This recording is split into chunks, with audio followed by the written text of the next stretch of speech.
আজকের লীলার বিষয়বস্তু হল ভক্ত রামকে গোপীনাথ উদ্ধার।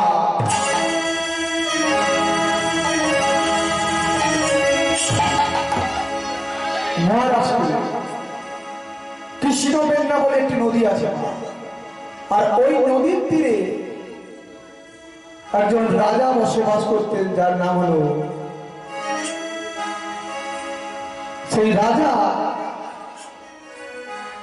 হলিয়া গ্রামে বাস করতে, যার নাম ছিল কেশব আচার্য, আর তার স্ত্রীর নাম হল কান্তিমণি। এই কেশব আচার্য আর কান্তিমণি,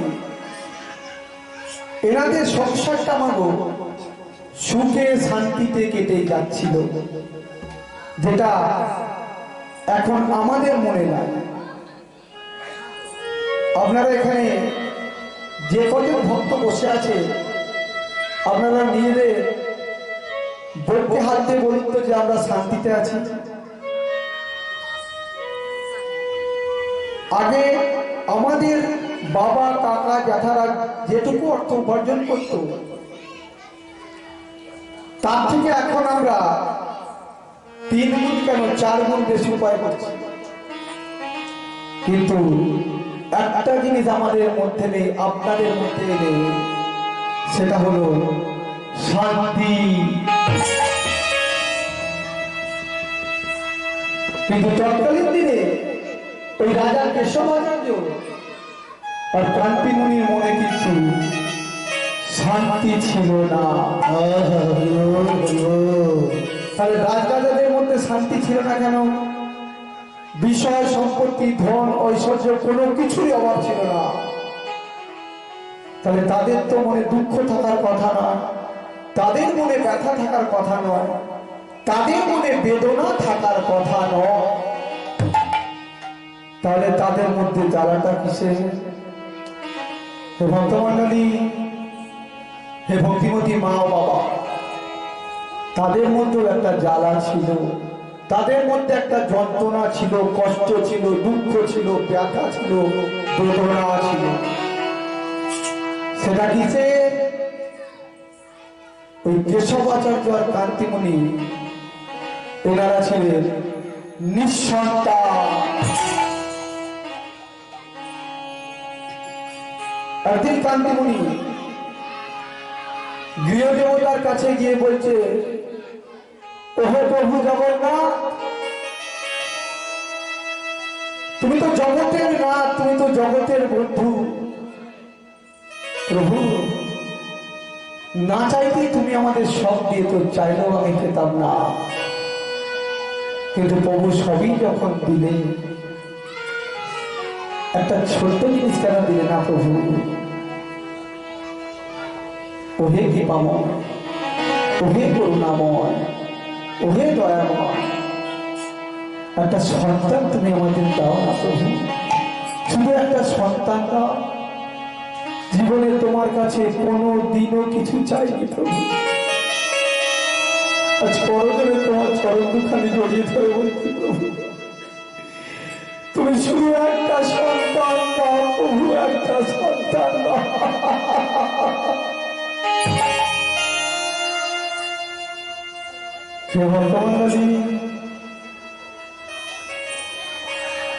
স্বাস্থ্যকার কলম দিয়ে বললে,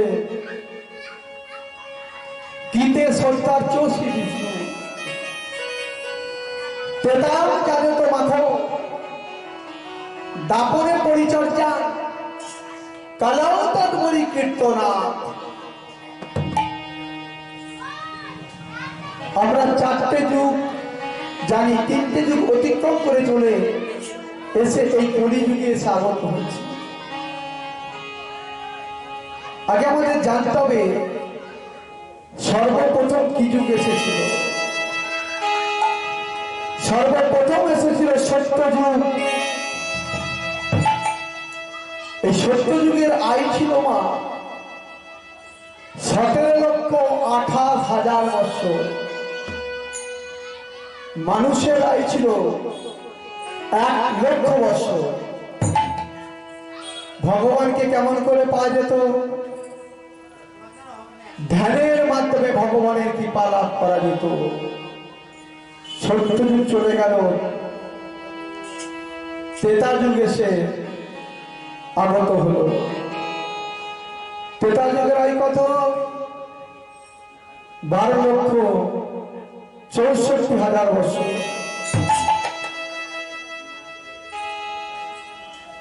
ত্রেতা যুগে মানুষের আয় ছিল 10,000 বছর। ভগবানের কৃপা কেমন করে লাভ করা যেত? যজ্ঞের মাধ্যমে। এই যে অশ্বমের যজ্ঞ, ব্রহ্মের যজ্ঞ, নরমের যজ্ঞ, ছাগ যজ্ঞ, যত কিছু যজ্ঞ ওই ত্রেতা যুগে হয়েছিল মা। আর এই দাপর যুগের আয় হলো 8,64,000 বছর। কে এলেন? ভগবান শ্রীকৃষ্ণ। মানুষের আয় কত? 1,000 বছর। ভগবানের কৃপা কেমন করে লাভ করা হতো? পূজা অর্চনার মাধ্যমে। আর এই পাপের পরিযুগের আয়ু হলো মাগো 4,32,000 বছর। মানুষের আয়ু মাত্র 100 বছর।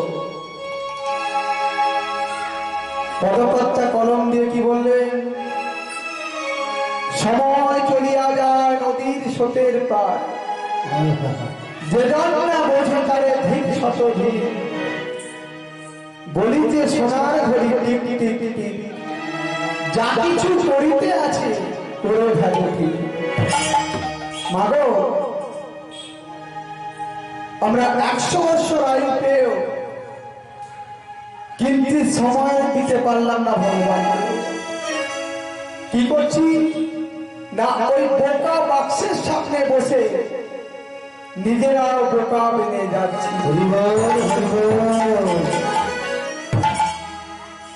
ওই টিভির সামনে বসে সিরিয়াল দেখতে দেখতে নিজেরাও সিরিয়ালের মতো হয়ে যাচ্ছে। ভগবানের গুণ কীর্তন আমরা করতে পারলাম না। ভগবান কৃষ্ণচন্দ্র নিজে মুখে বললে, আমাকে পেতে গেলে তোদের মায়াটা ত্যাগ করতে হবে। যেখানে মায়া আছে সেখানে আমি না। আর আমরা কি করছি? সদা সর্বদাই মায়ার জালে আবদ্ধ হয়ে আছি। ভগবানের গুণ কীর্তন করতে ভুলে গেলাম। এমন জনম বিফলে গেল, শান্তি পেলাম না। মায়ার সংসারে এসে আমার কৃষ্ণ ভজন হলো না। দ্বারা পুত্র পরিজন যাদের আপন বলি, তাদের জন্য আমি কেবল বিধাই খেতে তার হব আমি কি করে? গুরু চরণ ভজলাম না। তাই পদকর্তা কলম দিয়ে কি বললেন? তোলি খালি হাতে। কি গো মা, তাই তো আমরা সবাই খালি হাতে এসেছি। আর কি হবে মা? দিন আমাদের শেষ হয়ে যাচ্ছে আস্তে আস্তে। একদিন যাবি খালি হাতে, লাগা হয়ে একদিন যাবি সে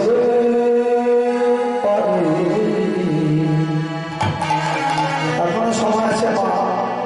সময়টা হেলা ফেলা করতে দেবেন না। সবাইকে বদল ভরে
কোথায় পেলি টাকার পাহাড়?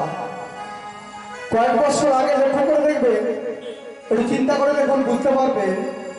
কয়েক বছর আগে মোদী সরকার হঠাৎ ঘোষণা করে দিল কি না, 500 টাকার পুরাতন নোটগুলো আর চলবে না। মানে এগুলো অচল হয়ে গেছে। এগুলোকে সচল করতে হলে ওই ব্যাংকে জমা দিয়ে নতুন 2000 টাকার এত বড় বড় নোটগুলো নিতে হবে।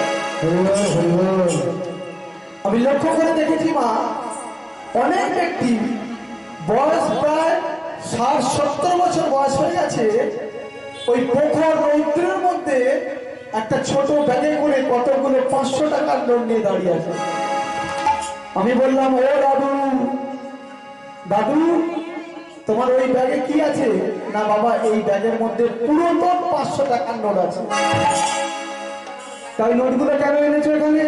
না বাবা, আমি লাইনে দাঁড়িয়ে আছি, ব্যাংক খুললে আমার এই পুরাতন 500 টাকার নোটগুলো জমা দিয়ে নতুন সচল 2000 টাকার নোট নিয়ে যাবো।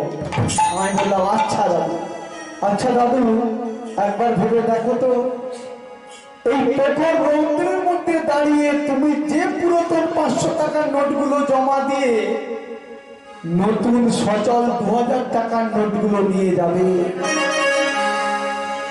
তোমার পরবর্তীকালে তোমার বংশধরেরা এই নোটগুলো পাওয়ার পরে তোমাকে তো দেখাশোনা করবে, করবে তো?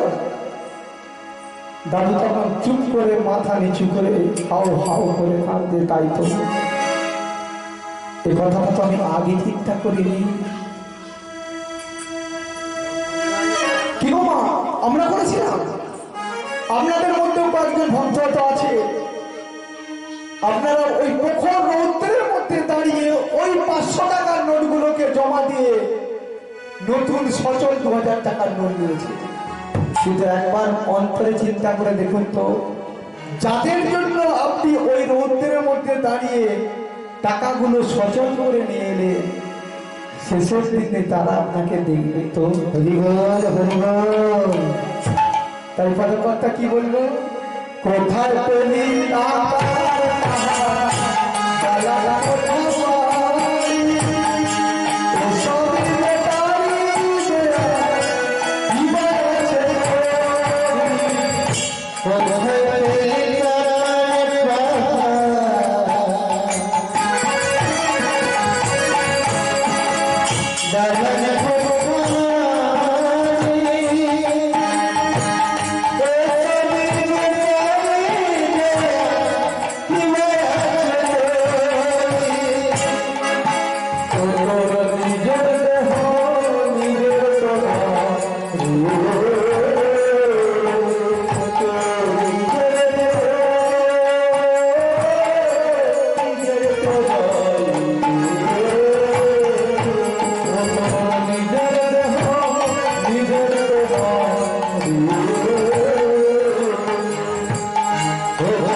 আচ্ছা কান্তিমণি কি করলেন?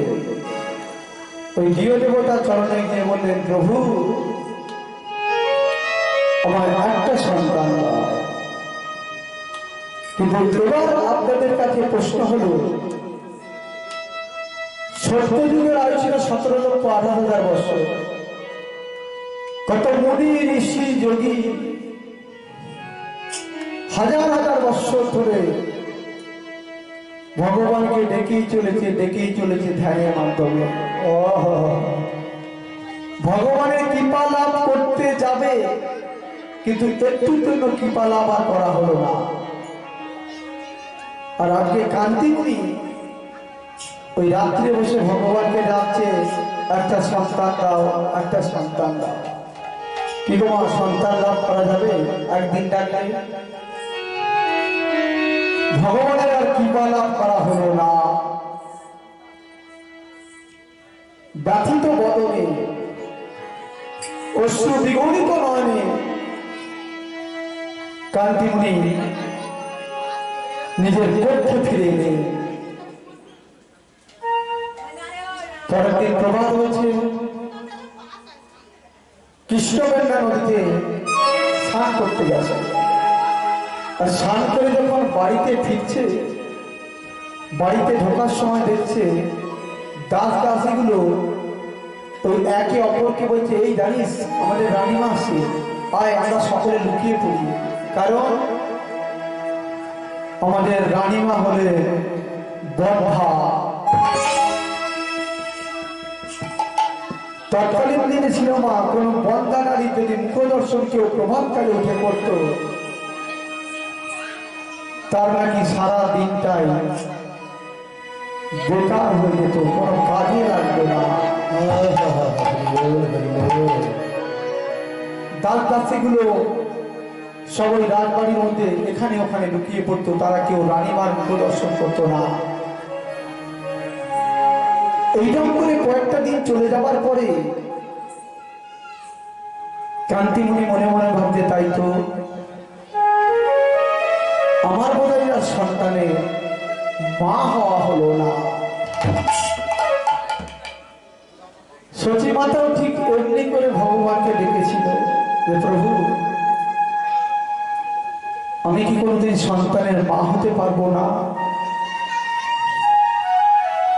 আমরা অনেকে বলে থাকি, দেখবে যে সচি মায়ের দুটি পুত্র, বিশ্বরূপ আর বিশ্বম্ভর, কিন্তু আমরা অনেকেই এটা জানি না সচি মায়ের 10টা সন্তান, তার মধ্যে 8টা মারা যায়।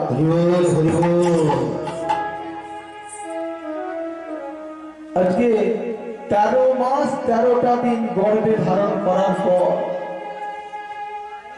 তিনি আমার গৌরহরিকে জন্ম দিলেন। আর গৌরহরি কি করলেন? 48 বছর বয়সে সংসার ধর্ম পরিত্যাগ করে দিয়ে চলে গেলেন কোথায়? কেশব ভারতীর কাছে সন্ন্যাস মন্ত্র দীক্ষা নিয়ে এই কলির মূলজীবকে উদ্ধার করবার লাগে। তিনি কি করলেন? ওই গোলক থেকে অমৃতের ভান্ডার নিয়ে এলেন, অমৃত রস। কেন আনলেন? আমাদেরকে দেওয়ার জন্য। এখনকার দিনে এমন কোন সহৃদয় ব্যক্তি নেই যে কোনো কিছু অতি সহজে দান করে দেবে, কিন্তু গৌরহরি কি করলেন? অমৃত রস এনে দিলেন আমাদের জন্য। যে অমৃতের রস আপনারা এই ফুলের স্বরে পাবেন না, আমরা বাগানে পাবো না, এমনকি বড় বাজার কলকাতাতেও পাওয়া যাবে না। আপনি যত টাকাই ব্যয় করুন না কেন, গোটা রিজার্ভ ব্যাংকে উল্টে দিলেও সেই রস আপনি 1 ফোঁটা কিনতে পারবেন না। সেই অমৃতের রসটা কি? সেই অমৃত রসটা হলো এই কলি যুগে মহামন্ত্র নাম। যে মহামন্ত্র নাম আপনি টাকা পয়সা ধন সম্পত্তি দিয়েও কিনতে পারবেন না। সেটা কি? হরে কৃষ্ণ কৃষ্ণ কৃষ্ণ হরে হরে, হরে রাম রাম রাম হরে হরে, হরে কৃষ্ণ কৃষ্ণ কৃষ্ণ হরে হরে, হরে রাম রাম রাম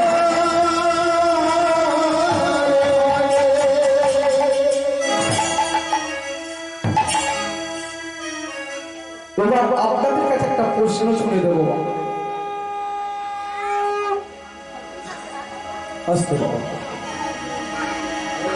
আচ্ছা, আপনাদের মধ্যে কাদের দীক্ষা মন্ত্র হয়ে গেছে? একটু দুটি ভাব তুলবেন তো।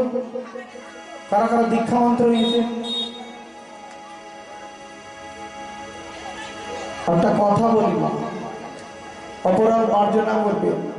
আমি লক্ষ্য করে দেখলাম অনেক ব্যক্তি এখনো দীক্ষা মন্ত্র নেয়নি। মাগো, দীক্ষা না নিলে আমাদের শিক্ষা হবে না। আপনাদের চরণ দুখানি জড়িয়ে ধরে বলে যাচ্ছি, মা মনে করবে বাগনান থেকে একটা কুকুর এসে আপনাদের সামনে ঢেউ ঢেউ করে গেছিল। দয়া করে দীক্ষা মন্ত্রটা নিয়ে নেবে, কারণ আমরা এখনো অনেকে জানি না আমরা কোন ধর্মের মানুষ। অনেক MA BA পাস মানুষকে আপনি জিজ্ঞাসা করবেন, আপনি পরীক্ষা করে দেখে নিন, আপনি কোন একটা ছেলে আসছে তাকে বলুন, তাই বাবা দাঁড়া, আচ্ছা বলতো আমরা কোন ধর্মের মানুষ? সঙ্গে সঙ্গে দেখবে ছেলেটা বলবো আমরা হিন্দু ধর্মের মানুষ। আপনি কোনো মেয়ে আসছে বা আপনার নিজের গৃহের কন্যাকে জিজ্ঞাসা করুন যে আচ্ছা মা বলতো আমরা কোন ধর্মের মানুষ? সঙ্গে সঙ্গে আপনার মেয়েটা এক কথায় বলে দেবে আমরা হলাম হিন্দু ধর্মের মানুষ। এটা কখনোই ঠিক নয় বাবা। শুধু আমরা হিন্দু ধর্মের মানুষ নয়, হিন্দু কাদের বলে? যারা হিন্দুস্তানে বাস করে তারাই হিন্দু। আমরা হলাম হিন্দু সনাতন ধর্মের মানুষ।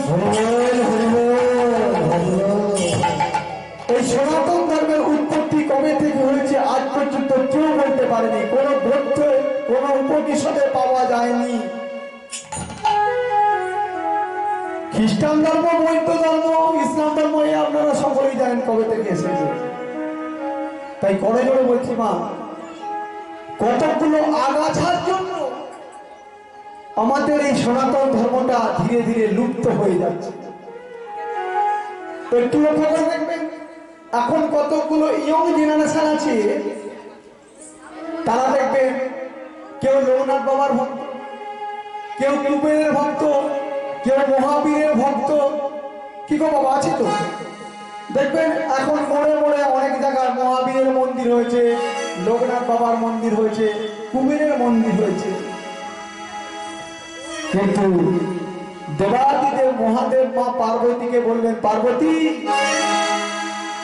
দেবতা পিতার সর্বশিবে পূজা পর্যন্ত নুনংশু নিষ্ফলং কচিত গৃহী ভির্জাদি কর্মসু।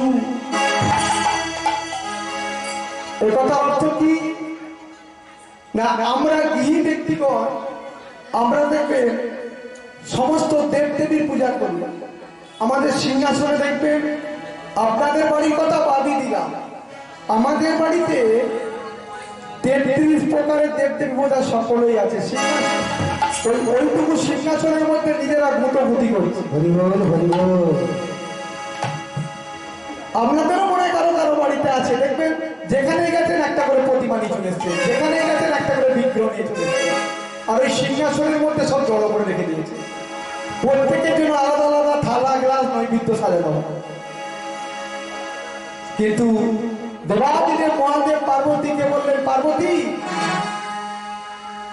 গৃহী ব্যক্তিগণ সমস্ত দেবদেবীর পূজা করে, কিন্তু তারা জানে না কৃষ্ণ পূজা করলে আর কোন দেবদেবীর পূজা করতে হয় না। প্রমাণ নেবেন? একটা গাছের গোড়ায় যদি আপনি জল দেন, তাহলে কি গাছের আবার ডগে জল দিতে হয়? দিতে হয় না। গাছের গোড়ায় জল দিয়ে দেখবেন শাখা উপশাখা সুন্দরভাবে মিলিয়ে দেবে। তদ্রূপ কৃষ্ণ পূজা করলে, কৃষ্ণের চরণ লাভ করলে সমস্ত দেবদেবী খুশি হয়ে যাবে। কারণ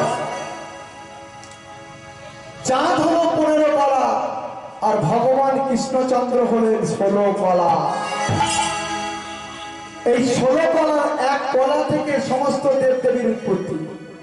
এখনো 15 কলা রিজার্ভ ব্যাংকের স্টক আছে, আর আমরা কি করছি? ওই ডালপালা ধরে টানাটানি করছি, গোড়াতে কেউ জল দিচ্ছি না। তাই মাগো দয়া করে, কৃপা করে, করুণা করে দীক্ষা মন্ত্রটা নিয়ে নেবে। আর গৌরী কি করলে? মহামন্ত্র নাম এনে দিলে, হরে কৃষ্ণ কৃষ্ণ কৃষ্ণ হরে হরে, হরে রাম রাম রাম হরে হরে। প্রশ্ন হলো, আপনারা যারা মহামন্ত্র নাম করেন মাগো, আপনারা কেউ লক্ষ্য করে দেখেছেন যে মহামন্ত্র নামের মধ্যে কটা হরে আছে, কটা রাম আছে, কটা কৃষ্ণ আছে? এগুলোই তো আমাদের জানতে হবে। এই হরিবাসরে আমরা কি পাবো? অজানা জিনিসকে জানতে পারবো, যেটা আপনি ওই সাংস্কৃতিক অনুষ্ঠান বা বিচিত্র অনুষ্ঠানে পাবেন না। এখানে আপনারা তথ্য জানতে পারবে। তথ্য কল্পকার তত্ত্ব দুই প্রকার। প্রথম বিবাহ বাড়ির তত্ত্ব, আর দ্বিতীয় হলো হরিবাসনের তত্ত্ব। আর হরিবাসনের তত্ত্বকে জানার বস্তু বলে। আগে আমাদের জানতে হবে এই মহামন্ত্র নামের মধ্যে হরে কথা আছে, আর এই হরে গুলোই বাকি। কারণ আজকাল তো ভেরিফিকেশনের যুগ, আমরা যা কিছু করি একটু চিন্তা ভাবনা করে করি। তাহলে আগে আমরা জানবো হরে কথা আছে। আসতে মা, কথা বলবেন না। হরিবাসরের কথা বললে ভগবানের সঙ্গে প্রতারণা করা হয়, তাই দয়া করে চুপ করে বসুন। মহামন্ত্র নামের মধ্যে হরে আছে 8টা, রাম আছে 4টে, কৃষ্ণ আছে 4টে। আগে আমরা জানবো যে 8টা হরে কি। মায়েরা গান গুনতে থাকুন আর বাবারা জেনে নিন। 8টা হরে: রাধারানী, চন্দ্রাবলী, সুভাষিনী, সিংহাসন, শেষনাগ, সুদর্শন, সাবিত্রী আর রেবতী। হয়েছে না? এই হলো 8টা হরে। 4টে কৃষ্ণ: গোলকপতি কৃষ্ণ, নন্দের নন্দন কৃষ্ণ, ধীরললিত কৃষ্ণ আর সিংহার রসের কৃষ্ণ। আর কিছু বাকি আছে? সব হয়ে গেছে তো? আর কিছু বাকি আছে কি গো মা? আর কিছু বাকি নেই তো? তাহলে আমি লীলা চলে যাই। কি বাকি আছে? 4টে রাম বাকি আছে। দাদা মন দিয়ে শুনছে। 4টে রাম হলো, চলুন আমরা এই 4টে রাম জানতে গেলে একটু পেছনের দিকে পিছিয়ে যেতে হবে। হরিবল হরিবল। না না, আমি প্যান্ডেলের বাইরে যেতে বলছি না, প্যান্ডেলের ভেতরে বসুন। পেছনের দিক বলতে আমাদের দাপর যুগে চলে যেতে হবে। দাপর যুগে ভগবান শ্রীকৃষ্ণ ওই নিকুঞ্জ বনের মধ্যে শ্রীমতী রাধারানীকে নিয়ে প্রেম লীলা মগ্ন ছিলেন। সদা সর্বদাই দুটি বাহু উত্তোলন করে নৃত্য গীত করছিলেন। আর কি করছিলেন? আজ ভগবান কৃষ্ণচন্দ্র রাধারানীর গুণ কীর্তন করছে। কেমন ভাবে? রাধে রাধে জপা করো, কৃষ্ণ নাম রসে প্রিয়া করো, রাধে রাধে জপা করো, কৃষ্ণ নাম রসে প্রিয়া করো, রাধে রাধে জপা করো, কৃষ্ণ নাম রসে প্রিয়া করো, রাধে রাধে জপা করো, কৃষ্ণ নাম রসে প্রিয়া করো, রাধে রাধে জপা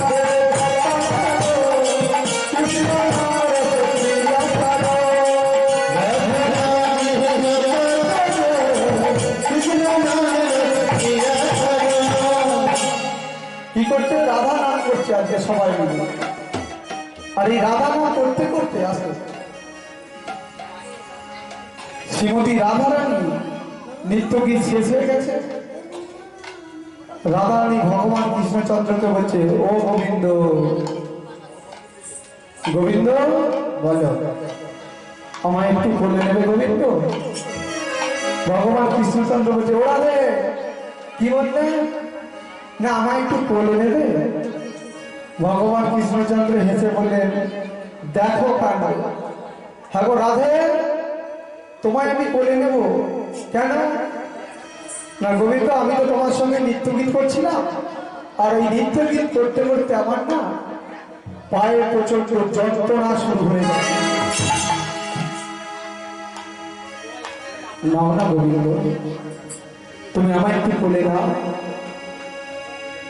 গোবিন্দ বলছে, ও রাধে, রাধে তুমি হলে তপ্ত কাঞ্চন গৌরাঙ্গিনী শ্রীমতী রাধে বৃন্দাবনেশ্বরী।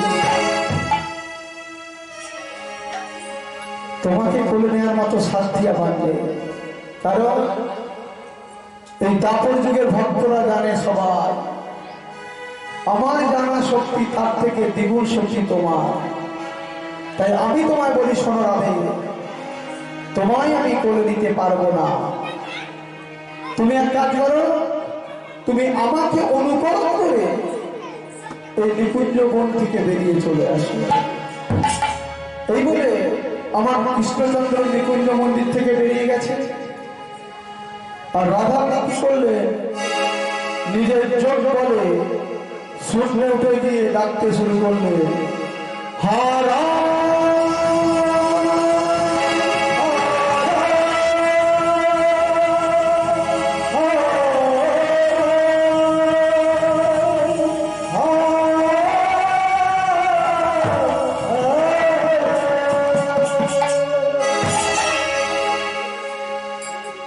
রাধারানী নিজের যোগমায় বলে শুকনো উঠে হারা হারা হারা হারাম বলে ডাকতে শুরু করলেন।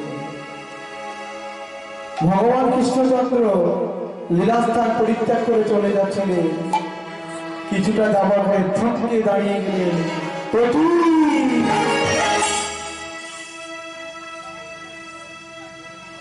এই দাপর যুগে কি আমার রাম রাম বলে ডাকে? রাম রাম তো আমি ছিলাম তেতারা, আমি ছিলাম অযোধ্যার রাজারা, আমি হলাম দশরথের পুত্ররা, আমি হলাম কৌশল্যার পুত্ররা, আমি হলাম লক্ষ্মণের দাদারা। কিন্তু এই কলিযুগে আমি হলাম ভগবান কৃষ্ণচন্দ্র, আমি হলাম দ্বারকাধীশ।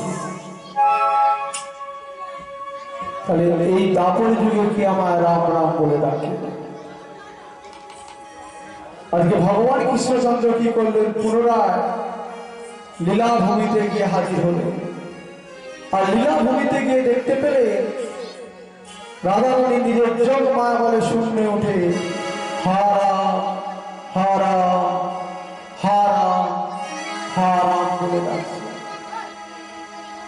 ভগবান কৃষ্ণচন্দ্র আর স্থির থাকতে পারলেন না, দেখে উঠলেন রাধে, ও রাধে নেমে এসো। শূন্য থেকে তুমি নিচে নেমে এসো এই ধরাধামে। শোনো রাধে, এই দাপর যুগে তুমি যখন আমার রাম রাম বলে ডাকলে, তোমার এই রাম তোমার কাছেই তুমি রেখে দাও। মা যোগমায়াকে ডাকলে, যোগমায়া পূর্ণমাসী তুমি হবে আজকে এই রাধারানীর দেয়া রাম নামের সাক্ষী। আগত কলিযুগে আমি আমার নদিয়ার চাঁদনি মা, আর ওই নদিয়া নবদ্বীপের মাঝে জন্মগ্রহণ করে রাধারানীর কাছ থেকে ওই মহামন্ত্র নামের সঙ্গে রাম নামটা নিয়ে গিয়ে এই কলি জীবের দ্বারে দ্বারে আমি দিয়ে বেড়াবো। তাদের হাতে ধরবো, পায়ে ধরবো, আর তাদের দিয়ে সদা সর্বদাই হরে কৃষ্ণ মহামন্ত্র নাম বলে বেড়াবো। তাই ভগবানটা কি বলবে, হরে কৃষ্ণ হরে কৃষ্ণ কৃষ্ণ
আজকে আপনারা তাহলে বুঝতে পারলেন এই মহামন্ত্র নামের মধ্যে কি আছে। আর এদিকে কি হলো, কান্তিমুনি নিজের গৃহদেবতার কাছে যখন একটা সন্তান কেউ পেল না, তিনি মনে মনে ভাবলেন তাহলে আমাকে অন্য পদ আশ্রয় করতে হবে। তিনি মনে মনে স্থির করলে ভগবানকে ডেকেও যখন কোন সন্তান আমি পেলাম না, আমার এই বনরাজ্যের জীবন আমি আর রাখবো না, আমার এই পোড়ামুখ আমি আর কাউকে দেখাবো না। তিনি কি করেছেন, ওই রাত্রিকালে পালঙ্কের স্বামীর পাশে শয়ন করে আছে, ঘুম আসছে না। মনে মনে স্থির করলো আজ রাত্রিতেই আমি মৃত্যুবরণ করব, আজ রাত্রিতে আমি মরবো, তবে কেমন হবে। মনে মনে চিন্তা করতে করতে বললেন তাই তো পেয়ে গেছি, অদূরে আছে কৃষ্ণের নদী, ওই নদীর জলের ঝাঁপ দিয়ে আমার প্রাণটা আমি ত্যাগ করে দেব। কারণ নদীতে রাত্রে জোয়ার হবে, আর সেই জোয়ারের সময় যদি আমি ঝাঁপ দিই, রাজবাড়ির কোনো লোক আমার খুঁজে পাবে না। এটাই হবে সঠিক সিদ্ধান্ত। এই কথা চিন্তা করে রাত্রি তার ঘুমাচ্ছে না, কারণ সে মনে মনে স্থির সিদ্ধান্ত করেছে আর কি সে মরবে।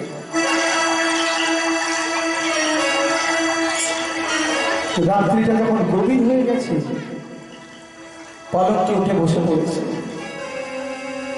স্বামীর চরণ দোকানে জড়িয়ে ধরেছে। স্বামী,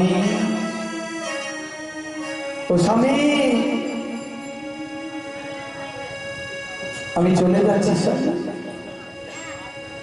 জীবনে কোনো দিন আমি তোমাকে আমার এই পোড়া বদনটা দেখাবো না। কিসের জন্য এই পোড়া বদনটা দেখাবো তুমি বলতে পারো স্বামী? তুমি আমাকে সাত পাকে বন্ধন করে নিয়ে এলে এই রাজবাড়িতে, কিন্তু এতগুলো বৎসর অতিক্রান্ত হয়ে গেল,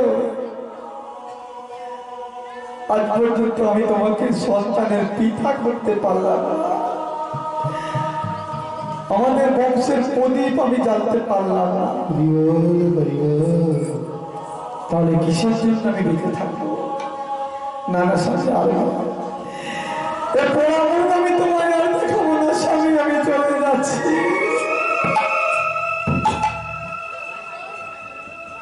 পালঙ্ক থেকে নেমে পড়েছে, রাজ দরজাটা খুলে দিয়ে ওই রাজ দরজা দিয়ে বেরিয়ে কৃষ্ণবেন্দা নদীর দিকে ছুটে চলেছে ঝাঁপ দেবে। কৃষ্ণবেন্দা নদীতে ঝাঁপটা দিতে যাবে না, হঠাৎ মনে মনে ভাবলো তাই তো আমি তো মারা যাব, কিন্তু আমি যদি মারা যাই আমার স্বামী কি হবে, আমার ঘরে যে গৃহ দেবতা আছে তাকে কে সেবা দেবে। মনে মনে ভাবলো তাই তো আমাদের গৃহ দেবতাকে দেখেও যখন একটা সন্তান আমি লাভ করতে পারলাম না, একটা সন্তানের জন্ম আমি দিতে পারলাম না, আমি বরং আজ কাজ করি, এই রাত্রির মধ্যে আমি চলে যাবো একজনের কাছে। কার কাছে? যিনি হলেন দেবতাদের দেবতা, দেবতাদের দেবতা, যিনি হলেন দেবাদিদেব মহাদেব।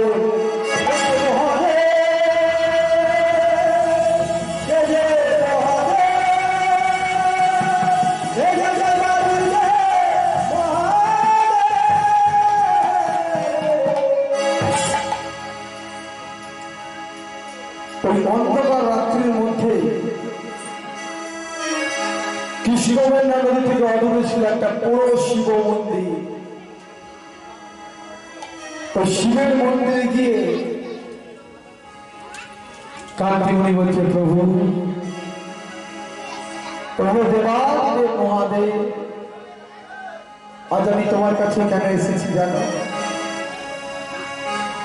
এই বনের মধ্যে তুমি প্রতিষ্ঠিত হয়ে পড়ে আছো, তোমার কাছে কেউ কোনোদিনও আসে না। আজ আমি এসেছি একটা বিপদের সম্মুখীন হয়ে। মহাদেব, একটা সন্তান তুমি আমায় দাও, কারণ আমার ঘরে আছে হরি আর তুমি হলে হর। তোমরা দুজনে একত্রিত হয়ে নাম হয়েছে হরি হর। আমি যখন হরির কাছে পেলাম না, তাই আমি চলে এসেছি আজ হরের কাছে। ওহে দেবাদিদেব মহাদেব, একটা সন্তান তুমি আমায় দাও। হঠাৎ লক্ষ্য করে গেল প্রদীপের আলোতে একটি বিল্লপত্র পড়ে আছে মন্দিরের পাশে। সেই বিল্লপত্রটা কুড়িয়ে নিয়ে ওই চোখের জল তার সঙ্গে মিশ্রণ করে দিয়ে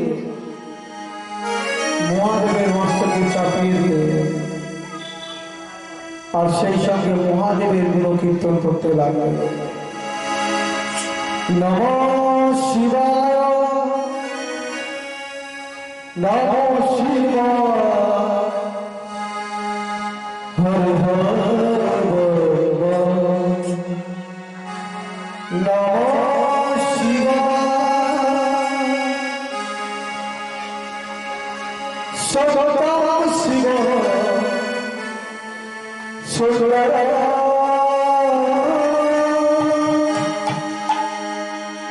সতত শিব সুন্দর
এদিকে কি হলো জানেন মা? আস্তে আস্তে যখনই চোখের জল দিয়ে দেবাদিদেব মহাদেবের মস্তকে বিল্লপত্রটা চাপিয়ে দিয়েছে, সঙ্গে সঙ্গে কৈলাসটা টলমল করতে লেগে। মা পার্বতী বললেন, স্বামী ও স্বামী, আমাদের এই সিংহাসনটা টলমল করছে কেন? দেখুন মা, ভগবান সব সহ্য করতে পারে, দুটো জিনিস সহ্য করতে পারে না। ভক্তের অহংকার, দ্বিতীয় ভক্তের নয়নের জল। অহংকারী দুর্যোধন আজকে লীলার বিষয়বস্তু হলো ভক্ত রামানুজের গোপীনাথ উদ্ধার।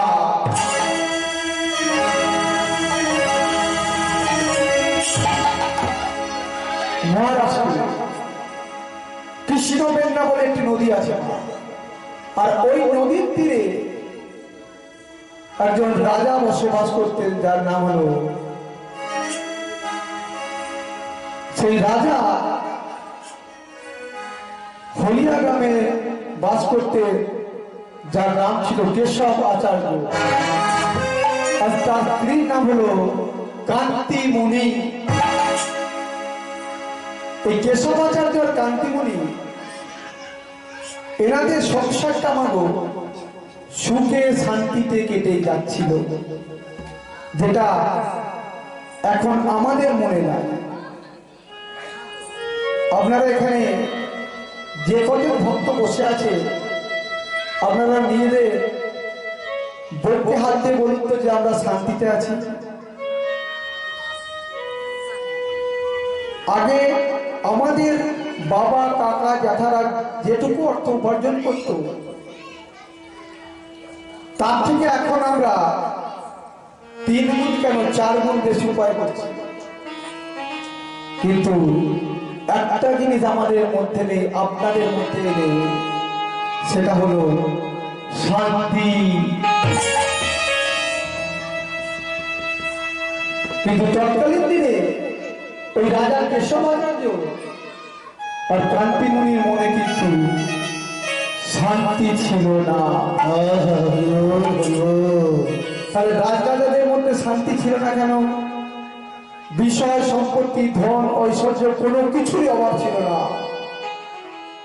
তাহলে তাদের তো মনে দুঃখ থাকার কথা নয়, তাদের মনে ব্যথা থাকার কথা নয়, তাদের মনে বেদনা থাকার কথা নয়। তাহলে তাদের মধ্যে জ্বালাটা কিসে? হে ভক্তমণ্ডলী, হে ভক্তিমতী মা ও বাবা, তাদের মধ্যেও একটা জ্বালা ছিল, তাদের মধ্যে একটা যন্ত্রণা ছিল, কষ্ট ছিল, দুঃখ ছিল, ব্যথা ছিল, বেদনা ছিল। সেটা কিসে? ওই কেশবাচার্য আর কান্তিমণি, এনারা ছিলেন নিঃসন্তান। একদিন কান্তিমণি গৃহদেবতার কাছে গিয়ে বলছে, ওহে প্রভু জগন্নাথ, তুমি তো জগতের নাথ, তুমি তো জগতের বন্ধু।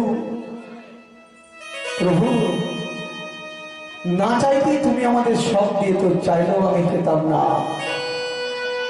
কিন্তু প্রভু সবই যখন দিলে, একটা ছোট্ট জিনিস কেন দিলে না প্রভু?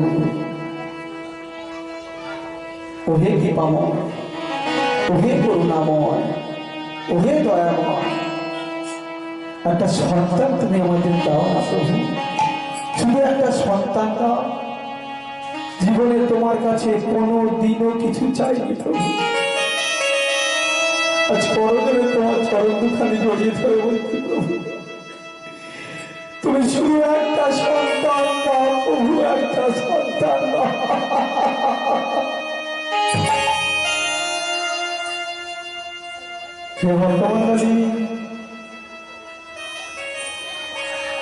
স্বাস্থ্যকার কলম দিয়ে বললে, গীতে সত্তার চৌষি বিষ্ণু তেতাম জানে তো মাখো দাপরে পরিচর্যা কালাও তৎপরি কীর্তনা। আমরা 4টে যুগ জানি, 3টে যুগ অতিক্রম করে চলে এসে এই কলিযুগে এসে আগত হচ্ছে। আগে আমাদের জানতে হবে সর্বপ্রথম কি যুগ এসেছিল। সর্বপ্রথম এসেছিল সত্য যুগ। এই সত্য যুগের আয়ু ছিল মা 17,28,000 বছর। মানুষের আয়ু ছিল 1,00,000 বছর। ভগবানকে কেমন করে পাওয়া যেত? ধ্যানের মাধ্যমে ভগবানের কৃপা লাভ করা যেত। সত্য যুগ চলে গেল, ত্রেতা যুগ এসে আগত হলো। ত্রেতা যুগের আয়ু কত? 12,64,000 বছর।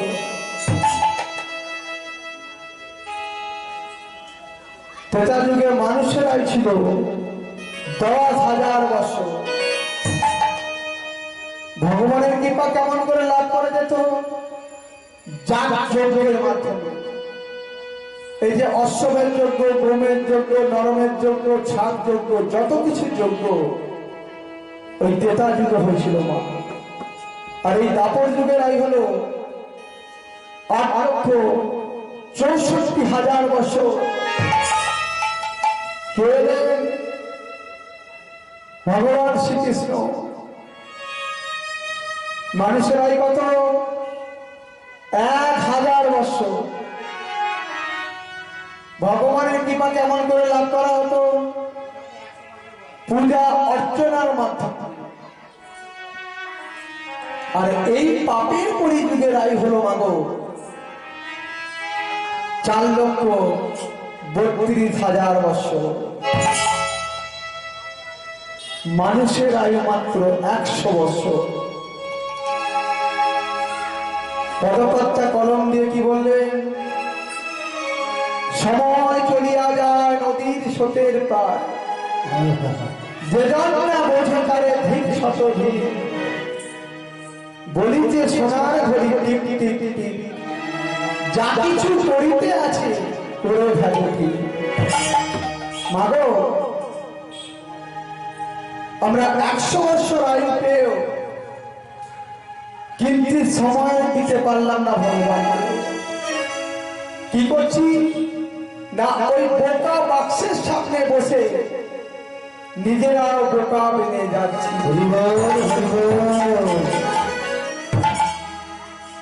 ওই টিভির সামনে বসে সিরিয়াল দেখতে দেখতে নিজেরাও সিরিয়ালের মতো হয়ে যাচ্ছে। ভগবানের গুণ কীর্তন আমরা করতে পারলাম না। ভগবান কৃষ্ণচন্দ্র নিজে মুখে বললে, আমাকে পেতে গেলে তোদের মায়াটা ত্যাগ করতে হবে। যেখানে মায়া আছে সেখানে আমি না। আর আমরা কি করছি? সদা সর্বদাই মায়ার জালে আবদ্ধ হয়ে আছি। ভগবানের গুণ কীর্তন করতে ভুলে গেলাম। এমন জনম বিফলে গেল, শান্তি পেলাম না। মায়ার সংসারে এসে আমার কৃষ্ণ ভজন হলো না। দ্বারা পুত্র পরিজন যাদের আপন বলি, তাদের জন্য আমি কেবল বিধাই খেতে তার হব আমি কি করে? গুরু চরণ ভজলাম না। তাই পদকর্তা কলম দিয়ে কি বললেন? তোলি খালি হাতে। কি গো মা, তাই তো আমরা সবাই খালি হাতে এসেছি। আর কি হবে মা? দিন আমাদের শেষ হয়ে যাচ্ছে আস্তে আস্তে। এখন যাবি খালি হাতে, লাগা হয়ে এখন যাবি সে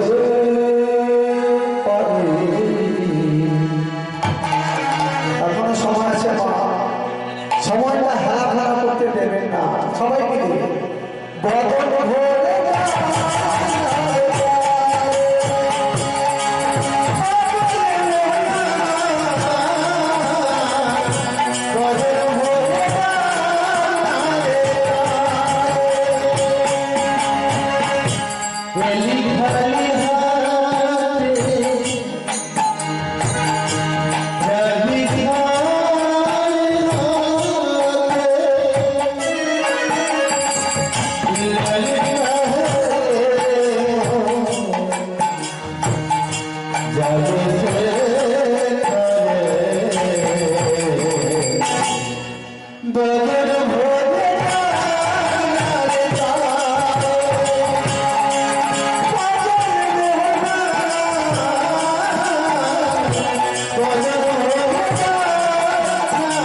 কোথায় পেলি টাকার পাহাড়?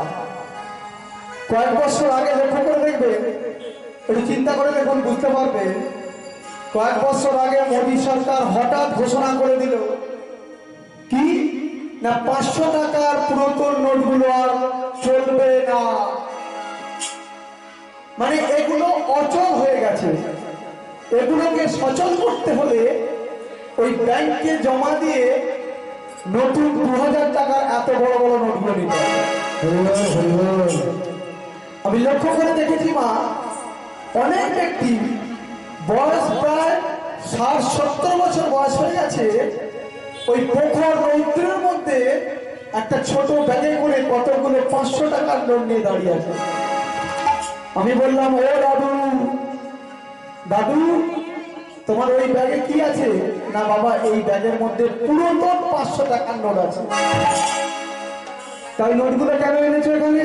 না বাবা, আমি লাইনে দাঁড়িয়ে আছি, ব্যাংক খুললে আমার এই পুরাতন 500 টাকার নোটগুলো জমা দিয়ে নতুন সচল 2000 টাকার নোট নিয়ে যাব।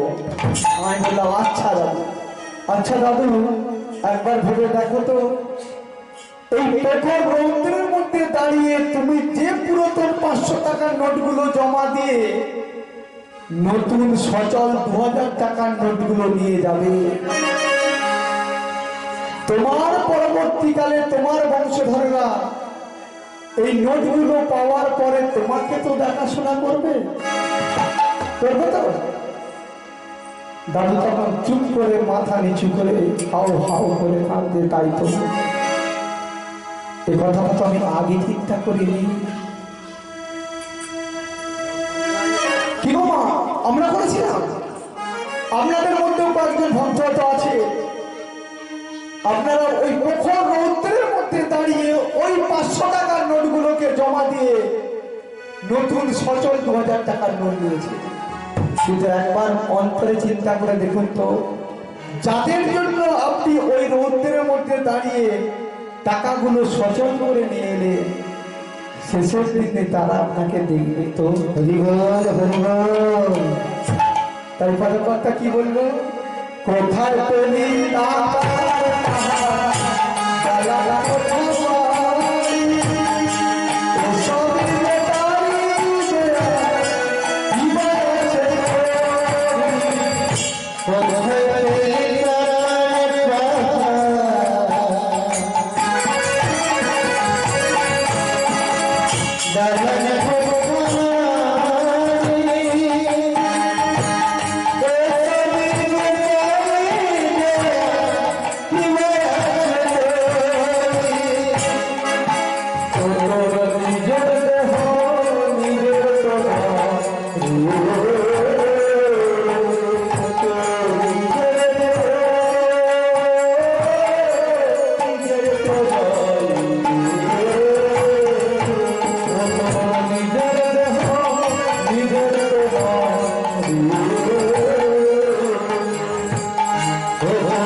পৃথিবীর ছায়া মানুষ নেতা কেউ অভিনেত্রী সাজে সাজে রানী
রাজা কান্তিমণি কি করলে? ওই গৃহ দেবতার চরণে গিয়ে বললেন, প্রভু আমার একটা সন্তান দাও। কিন্তু এবার আপনাদের কাছে প্রশ্ন হলো, সত্যযুগের আয়ু ছিল 17,18,000 বছর। কত মুনি ঋষি যোগী হাজার হাজার বছর ধরে ভগবানকে ডেকেই চলেছে ধ্যানের মাধ্যমে। ভগবানের কৃপা লাভ করতে যাবে, কিন্তু একটু জন্য কৃপা লাভ আর করা হলো না। আর আজকে কান্তিমণি ওই রাত্রে বসে ভগবানকে ডাকছে, একটা সন্তান দাও, একটা সন্তান দাও। কি তোমার সন্তান লাভ করা যাবে একদিন ডাকলে? ভগবানের আর কৃপা লাভ করা হলো না। ব্যথিত বদনে অশ্রু দ্বিগুণিত নয়নে কান্তিমণি নিজের কক্ষে ফিরে এলেন। পরের দিন প্রভাত হয়েছে, কৃষ্ণগঙ্গা নদীতে স্নান করতে গেছে। আর স্নান করে যখন বাড়িতে ফিরছে, বাড়িতে ঢোকার সময় দেখছে দাস দাসীগুলো ওই একে অপরকে বলছে, এই জানিস আমাদের রানীমা আসছে, আয় আমরা সকলে লুকিয়ে পড়ি। কারণ আমাদের রানীমা হলে বদ্ধা। তৎকালীন দিনে ছিল মা কোন বন্দা নারী যদি মুখদর্শন কেউ প্রভাবকালে উঠে পড়ত, তার নাকি সারা দিনটাই বেকার হয়ে যেত, কোনো কাজে লাগবে না। দাস দাসীগুলো সবাই রাজবাড়ির মধ্যে এখানে ওখানে লুকিয়ে পড়তো, তারা কেউ রানীমার মুখদর্শন করতো না। এইরকম করে কয়েকটা দিন চলে যাবার পরে কান্তিমণি মনে মনে ভাবতে, তাই তো আমার বোধহয় আর সন্তানের মা হওয়া হলো না। সচী মাতাও ঠিক এমনি করে ভগবানকে ডেকেছিল যে প্রভু, আমি কি কোনোদিন সন্তানের মা হতে পারবো না? আমরা অনেকে বলে থাকি, দেখবে যে সতী মায়ের দুটি পুত্র, বিশ্বরূপ আর বিশ্বম্ভর, কিন্তু আমরা অনেকেই এটা জানি না সতী মায়ের 10টা সন্তান, তার মধ্যে 8টা মারা যায়।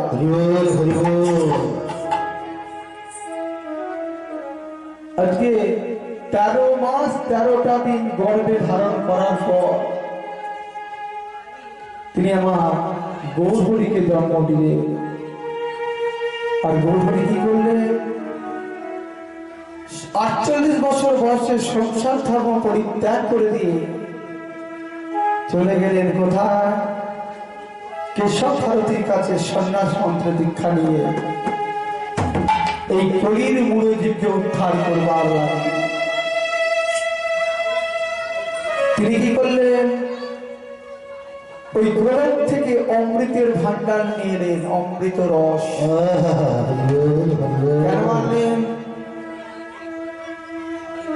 আমাদেরকে দেওয়ার জন্য। এখনকার দিনে এমন কোন সহৃদয় ব্যক্তি নেই যে কোনো কিছু অতি সহজে দান করে দেবে, কিন্তু গৌরহরি কি করলেন? অমৃত রস এনে দিলেন আমাদের জন্য, যে অমৃতের রস আপনারা এই ফুলের স্বরে পাবেন না, আমরা বাগানে পাবো না, এমনকি বড় বাজার কলকাতাতেও পাওয়া যাবে না।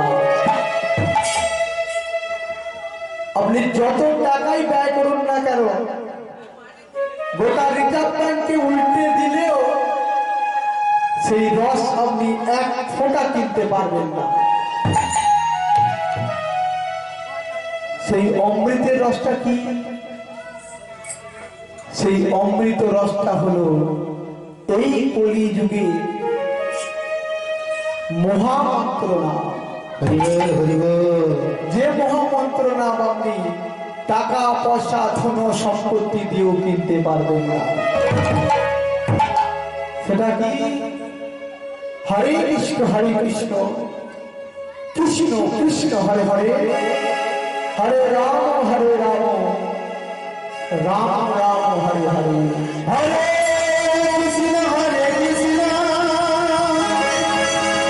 কৃষ্ণ কৃষ্ণ হরে হরে,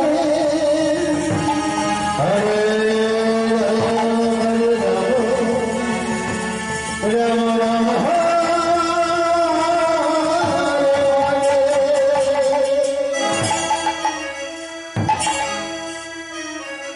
এবার আপনাদের কাছে একটা প্রশ্ন শুনে দেব।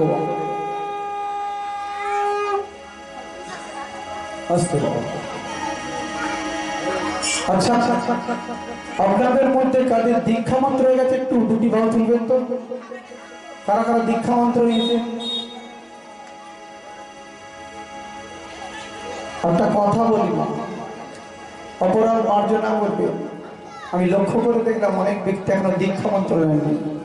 মাগো, দীক্ষা না নিলে আমাদের শিক্ষা হবে না। আপনাদের চরণ দুখানি জড়িয়ে ধরে বলে যাচ্ছি, মা মনে করবে বাগনান থেকে একটা কুকুর এসে আপনাদের সামনে ঢেউ ঢেউ করে গেছিল, দয়া করে দীক্ষা মন্ত্রটা নিয়ে নেবে। কারণ আমরা এখনো অনেকে জানি না আমরা কোন ধর্মের মানুষ। অনেক এমএ বিএ পাস মানুষকে আপনি জিজ্ঞাসা করবেন, আপনি পরীক্ষা করে দেখে নিন, আপনি কোন একটা ছেলে আছে তাকে বলুন তাই বাবা দাঁড়া, আচ্ছা বলতো আমরা কোন ধর্মের মানুষ, সঙ্গে সঙ্গে দেখবে ছেলেটা বলবো আমরা হিন্দু ধর্মের মানুষ। আপনি কোনো মেয়ে আসছে বা আপনার নিজের গৃহের কন্যাকে জিজ্ঞাসা করুন যে আচ্ছা মা বলতো আমরা কোন ধর্মের মানুষ, সঙ্গে সঙ্গে আপনার মেয়েটা এক কথায় বলে দেবে আমরা হলাম হিন্দু ধর্মের মানুষ। এটা কখনোই ঠিক নয় বাবা। শুধু আমরা হিন্দু ধর্মের মানুষ নয়, হিন্দু কাদের বলে যারা হিন্দুস্তানে বাস করে তারাই হিন্দু। আমরা হলাম হিন্দু সনাতন ধর্মের মানুষ। এই সনাতন ধর্মের উৎপত্তি কবে থেকে হয়েছে আজ পর্যন্ত কেউ বলতে পারেনি, কোন গ্রন্থে কোন উপনিষদে পাওয়া যায়নি। খ্রিস্টান ধর্ম, বৌদ্ধ ধর্ম, ইসলাম ধর্ম এই আপনারা সকলেই জানেন কবে থেকে এসেছে। তাই করে জোরে বলছি মা, কতগুলো আগাছার জন্য আমাদের এই সনাতন ধর্মটা ধীরে ধীরে লুপ্ত হয়ে যাচ্ছে।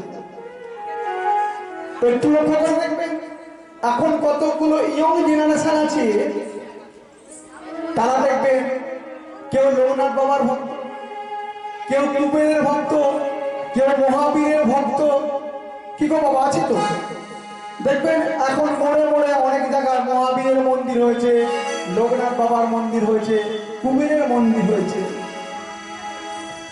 কিন্তু দেবাদিদেব মহাদেব মা পার্বতীকে বললেন পার্বতী দেবতা পিতর সর্বশিবে পূজা পর্যন্ত নুনংশু নিষ্ফলং কচিত গৃহী ভির্জাটি কর্মসু। এ কথা অর্থ কি না, আমরা গৃহী ব্যক্তিগণ আমরা দেখবেন সমস্ত দেবদেবীর পূজা করি। আমাদের সিংহাসনে দেখবেন, আপনাদের বাড়ির কথা বাদই দিলাম, আমাদের বাড়িতে 33 প্রকারের দেবদেবী পূজা সকলেই আছে। ওইটুকু সিংহাসনের মধ্যে নিজেরা গুটি করছে।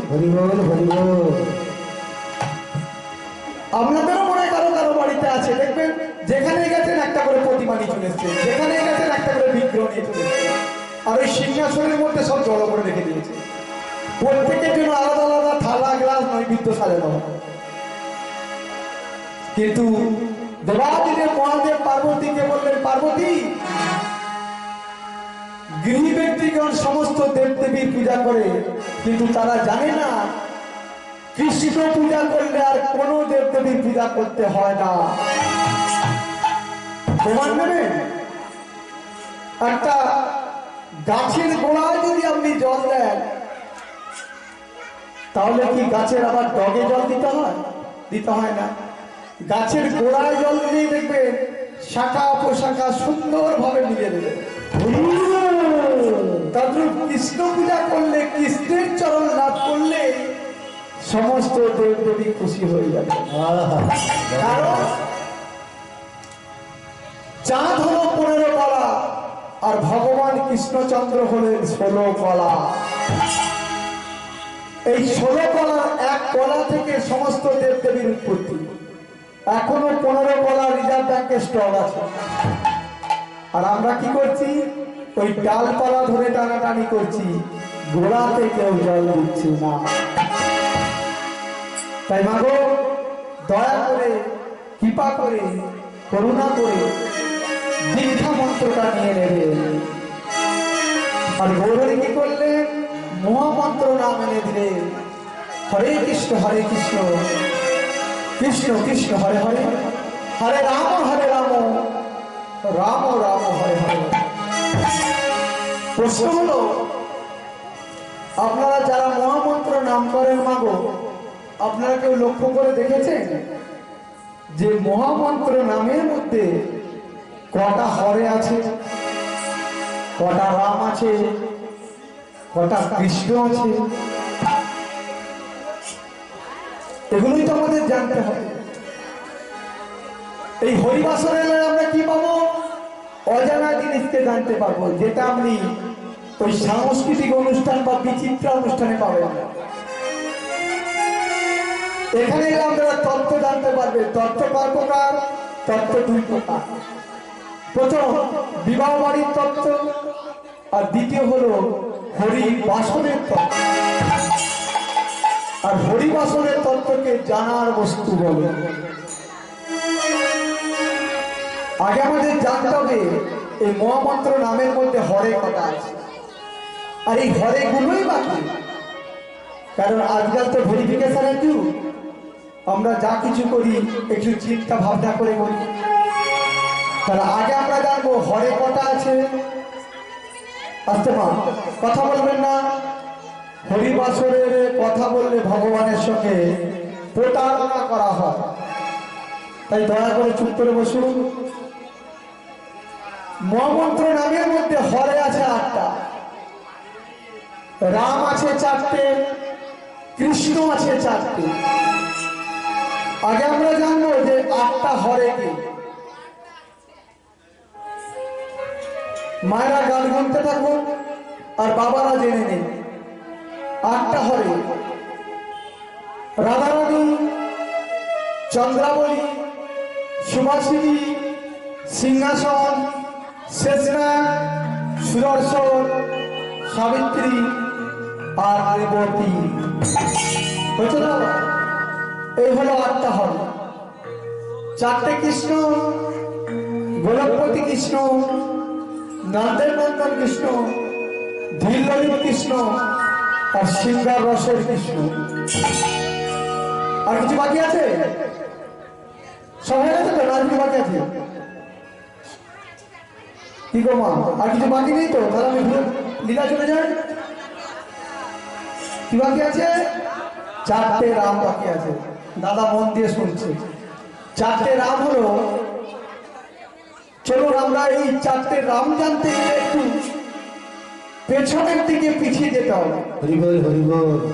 না না, আমি প্যান্ডেলের বাইরে যেতে বলছি না, প্যান্ডেলের ভেতরে বসুন। পেছনের দিক বলতে আমাদের দাপর যুগে চলে যেতে হবে। দাপর যুগে ভগবান শ্রীকৃষ্ণ ওই নিকুঞ্জ বনের মধ্যে শ্রীমতী রাধারানীকে নিয়ে প্রেম লীলা মগ্ন ছিলেন। সদা সর্বদা দুটি বাহু উত্তোলন করে নৃত্য গীত করছিলেন। আর কি করছিলেন?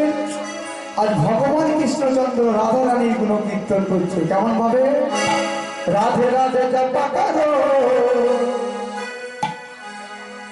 কৃষ্ণ নাম রস প্রিয়া করো, রাধে রাধে জপা করো, কৃষ্ণ নাম রস প্রিয়া করো। রাধে রাধে জপা করো, কৃষ্ণ নাম রস প্রিয়া করো, রাধে রাধে জপা করো, কৃষ্ণ নাম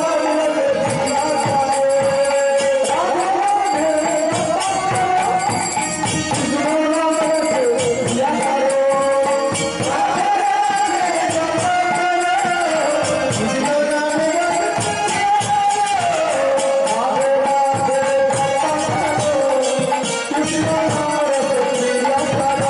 জপা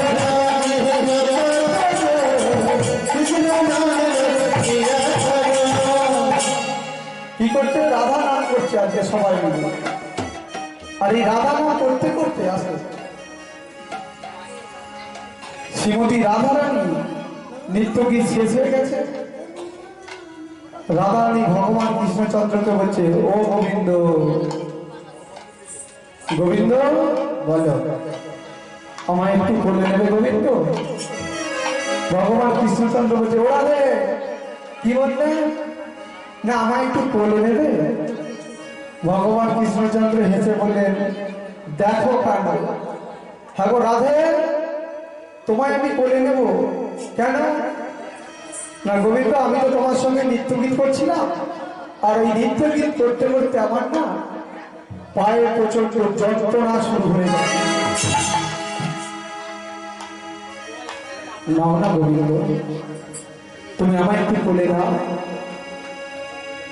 গোবিন্দ বলছে, ও রাধে, রাধে, তুমি হলে তপ্ত কাঞ্চন গৌরাঙ্গিনী শ্রীমতী রাধে বৃন্দাবনেশ্বরী। তোমাকে কোলে নেওয়ার মতো শাস্তি আমার নেই, কারণ এই দাপর যুগের ভক্তরা জানে সবাই আমার জানা শক্তি তার থেকে দ্বিগুণ শক্তি তোমার। তাই আমি তোমায় বলি, শোনো রাধে, তোমায় আমি কোলে নিতে পারবো না। তুমি এক কাজ করো, তুমি আমাকে অনুকরণ করে এই নিকুঞ্জ বন থেকে বেরিয়ে চলে আসো। এই বলে আমার কৃষ্ণচন্দ্র নিকুঞ্জ মন্দির থেকে বেরিয়ে গেছে।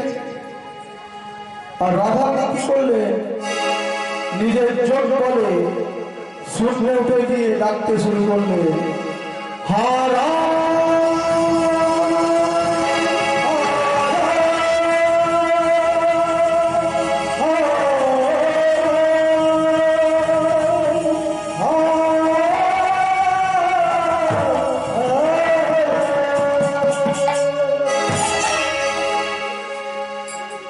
রাধারানী নিজের যোগমায় বলে শুনে উঠে হারা হারা হারা হারা বলে ডাকতে শুরু করল। ভগবান কৃষ্ণচন্দ্র লীলাস্থান পরিত্যাগ করে চলে যাচ্ছিলেন। কিছুটা যাবার পরে থমকে দাঁড়িয়ে গেলেন।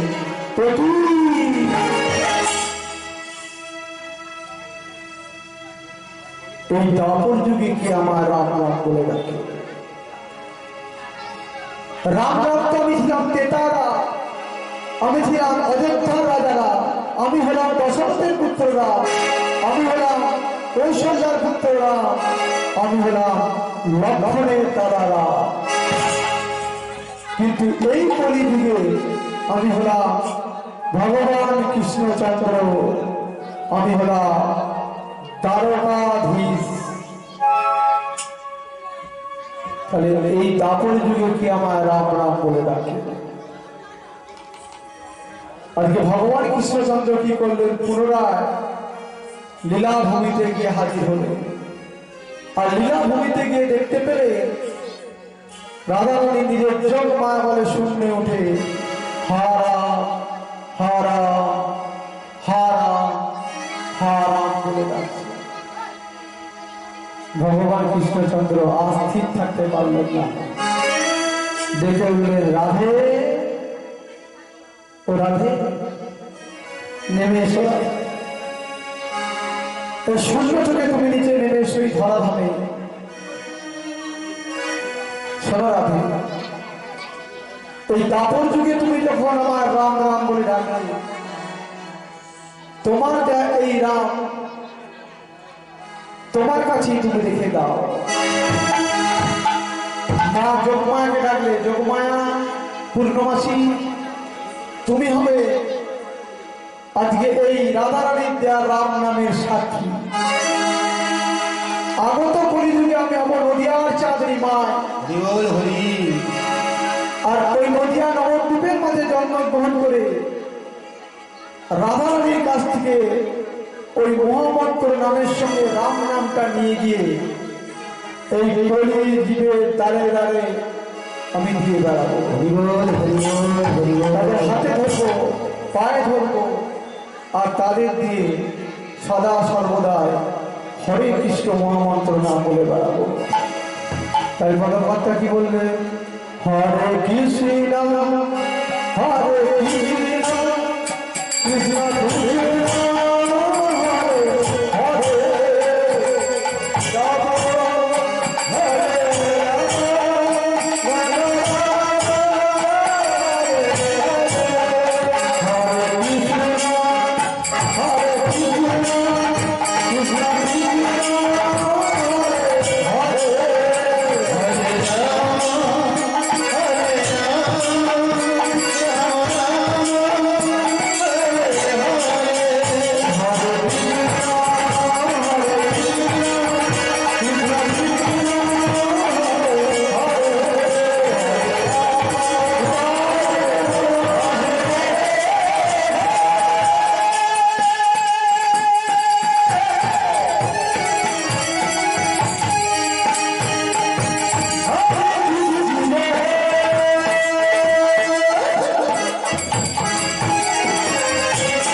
আপনারা তাহলে বুঝতে পারলেন এই মহামন্ত্র নামের মধ্যে কি আছে।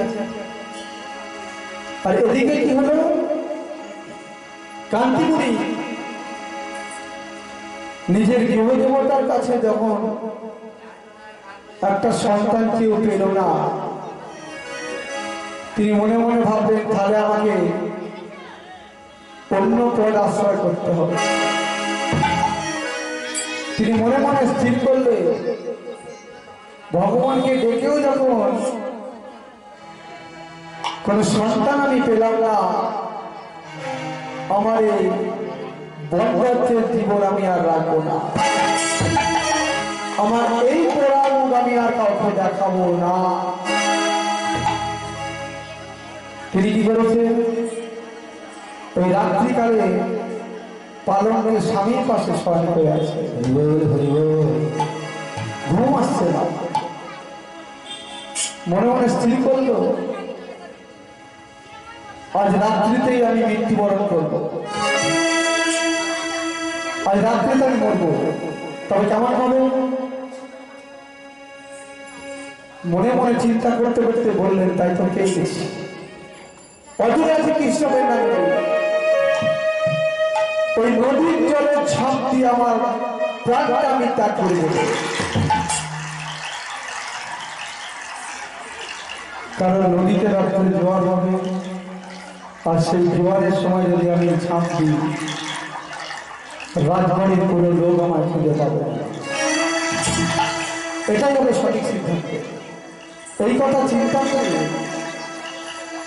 রাত্রি তার ঘুমাচ্ছে না, কারণ সে মনে মনে স্থির সিদ্ধান্ত করেছে আজকেই সে মরবে।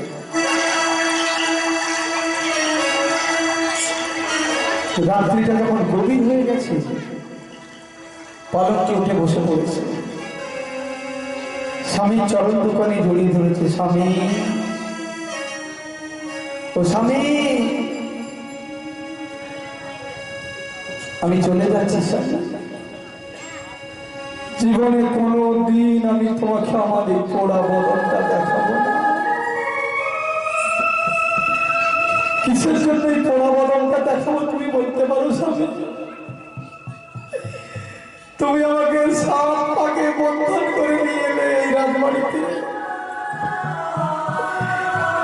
কিন্তু এতগুলো বৎসর অতিক্রান্ত হয়ে গেল, আজ পর্যন্ত আমি তোমাকে সন্তানের পিতা করতে পারলাম না, আমাদের বংশের প্রদীপ আমি জানতে পারলাম না। তাহলে কিসের জন্য আমি বেঁচে থাকবো? না না স্বামী, আরে আমি তোমার আর দেখাবো না স্বামী, আমি চলে যাচ্ছি।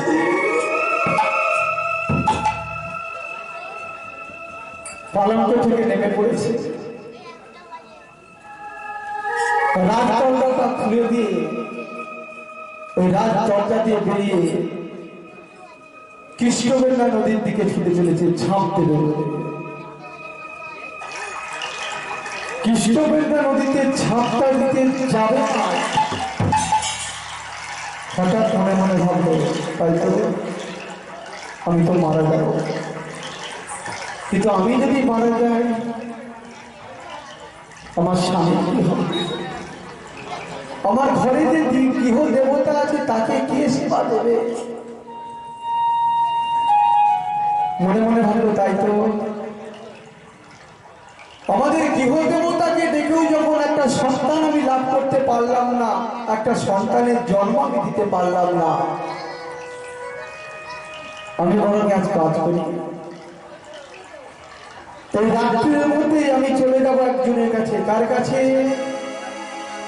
যিনি হলেন দেবতাদের দেবতা, সত্যমা দেবতাদের দেবতা, যিনি হলেন দেবাদিদেব মহাদেব।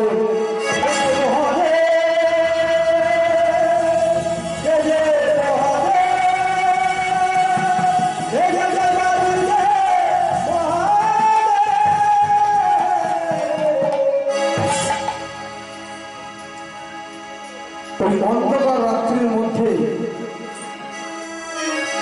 কৃষ্ণবেন্দা নদী থেকে অদূরে ছিল একটা পুরো শিব মন্দির। ওই শিবের মন্দিরে গিয়ে কান্তিমণি বলছে, প্রভু প্রভু দেবাদেব মহাদেব, আজ আমি তোমার কাছে কেন এসেছি জানো? এই বনের মধ্যে তুমি প্রতিষ্ঠিত হয়ে পড়ে আছো, তোমার কাছে কেউ কোনোদিনও আসে না। আজ আমি এসেছি একটা বিপদের সম্মুখীন হয়ে। মহাদেব, একটা সন্তান তুমি আমায় দাও, কারণ আমার ঘরে আছে হরি আর তুমি হলে হর। তোমরা দুজনে একত্রিত হয়ে নাম হয়েছে হরি হর। আমি যখন হরির কাছে পেলাম না, তাই আমি চলে এসেছি আজ হরের কাছে। ওহে দেবাদিদেব মহাদেব, একটা সন্তান তুমি আমায় দাও।